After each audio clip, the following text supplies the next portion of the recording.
Trakie cirpēji grib visu izcirpt.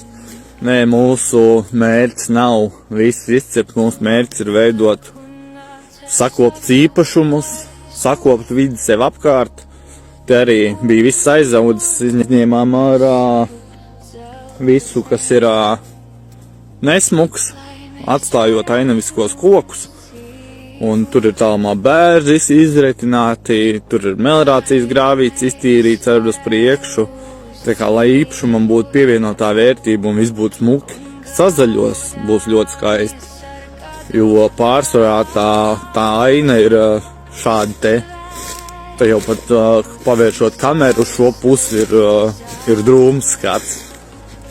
Tā kā mūsu mērķis nav pilnībā visu izzāģēt vai izkniept, bet veidot īpašumiem pievienoto vērtību, lai tie būtu sakopti un skaisti. Tā kā sakopts īpašums, sakopts Latvija.